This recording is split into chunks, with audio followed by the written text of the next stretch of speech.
जीवन में जब कोई मंगल हो तो दान का बड़ा महत्व है। दान का बहुत विशेष और कलयुग में दान का बहुत महत्व है, क्योंकि धर्म के चार पद बताए गए। चार पदार्थ धर्म के कलिमऊ एक प्रदान। वैसे तो धर्म के चार पैर बताए गए, सत्य, तप, दया और दान। लेकिन कलयुग में सत्य कितना है हम सब जानते हैं। जीवन में कितना सत्य बोलते हैं सबको मालूम है। और सबसे ज़्यादा तो सत्यता खत्म इस मोबाइल फ़ोन ने कर दी है। इसमें झूठ के अलावा कुछ है ही नहीं। इसमें बोलो तो झूठ और देखो तो झूठ, सब झूठ।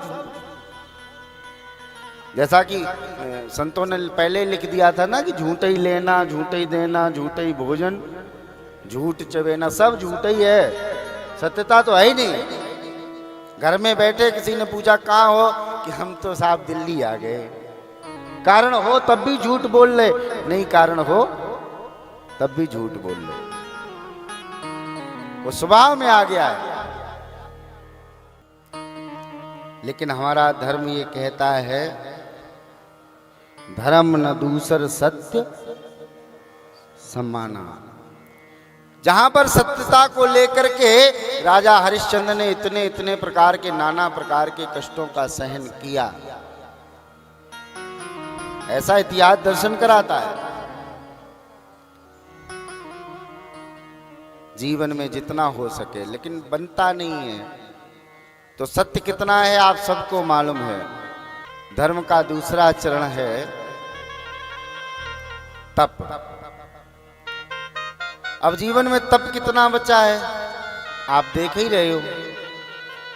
हम कथा वाचने आए तो हमको सारी व्यवस्थाएं बिल्कुल सुदृढ़ चाहिए।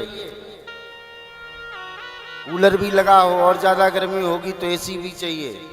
पहले के ऋषि मुनि तपस्या करते थे, करते तो अभी भी हैं, लेकिन अब प्राय मिलते नहीं देखने को। लेकिन यदा कदा जैसे महाकुंभ जैसे महामहोत्सव हो जाए तो उन संतों का दर्शन हो जाता है। अभी भी कंदराओं में बैठ करके, क्योंकि उन्हीं के तप और तपस्या के कारण हम जीवन यापन कर पा रहे हैं। लेकिन वस्तुतः सामान्य जीवन में अब तप नहीं रहा। अब रही बात दया की, तीसरा चरण। दया कितनी है आप सबको मालूम है, हम सबको मालूम है। जिस देश में गौ माता को माँ की उपाधि दी गई हो, जिस गौ माता में 33 करोड़ देवी देवताओं का वास बताया जाता हो, जो गौ माता सनातन धर्म का धर्म ध्वजा के रूप में पूजी जाती हो, वो गौ माता आज किस प्रकार से इस देश में प्रताड़ित हो रही है। ये दया रह गई है। सड़क पे कोई चार बदमाश किसी को पीट रहे हो तो लोग उसका मोबाइल वीडियो बनाना शुरू कर देते हैं, बचाने वाले कोई नहीं। ये दया रह गई। अब केवल एक उपाय बचा है हम लोगों के पास। चार पदार्थ धर्म के कलिमऊ एक प्रदान। एक कौन सा बचा है पता है?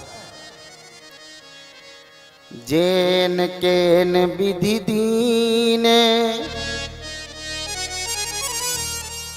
दान करई कल्याण। जिस प्रकार से हो जीवन में दान होता रहे। दान से मेरा ऐसा ये बिल्कुल मत समझ लेना कि आप व्यासपीठ पर के आकर के कुछ कृपा है ठाकुर जी की। दान का मतलब जैसा मैं कल निवेदित कर रहा था, यदि आपको सामर्थ्य है तो गरीब कन्याओं के विवाह में दान कर दो।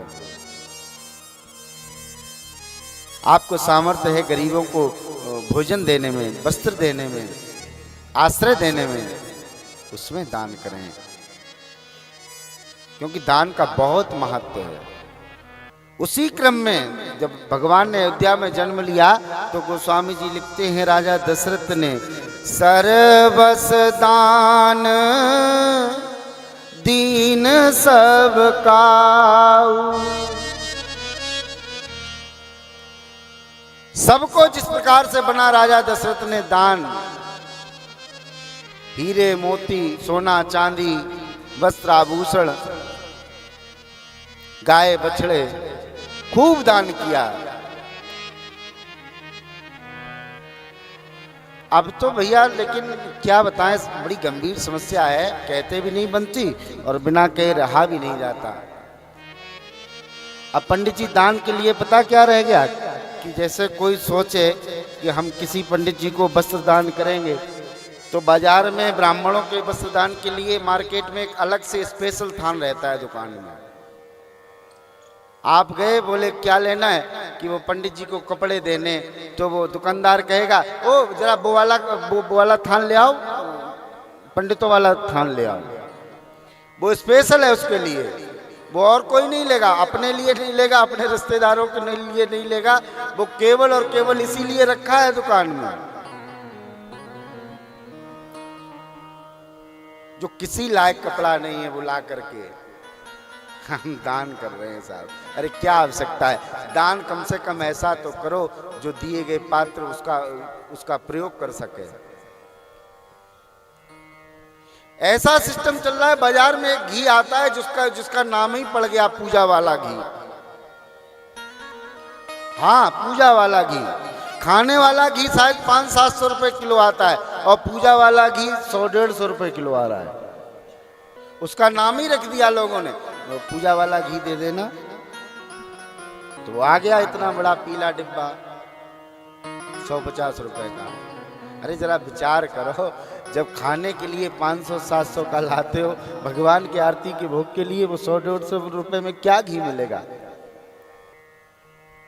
बड़ी विचारणी बात है। दान की परंपरा में दान कम से कम करो। जरूरी नहीं है कि आप बहुत ज्यादा करो, जितना कर पाओ, जिस लायक भगवान ने बनाया, लेकिन ऐसा तो करो। अरे घर में खाना बना रखा है, तो जब खराब हो गया हम तो साहब गरीबों में बांटेंगे, तब बांटने से क्या फायदा। किसी को फूड पॉइजन हो जाएगा, उल्टा मुकदमा लिख जाएगा, तो और चक्कर में पड़ जाओगे। लेकिन एक बात याद रखना, जैसा आप दान करोगे रिवर्स में वही वापस आएगा, जैसा दोगे। क्योंकि यहाँ चक्र है ना, साइकिल चलती है, जो हम देंगे वही हमको मिलेगा। थोड़ी सावधानी। राजा दशरथ ने सर्वस दान दीन सब काऊ, और आगे जही पावा राखा तेही नाऊ। ये ब्राह्मणों के लिए छूट है कि वो दान ले सकते हैं और दान दे सकते हैं। ब्राह्मण दान लें और दान दें, ये परंपरा है।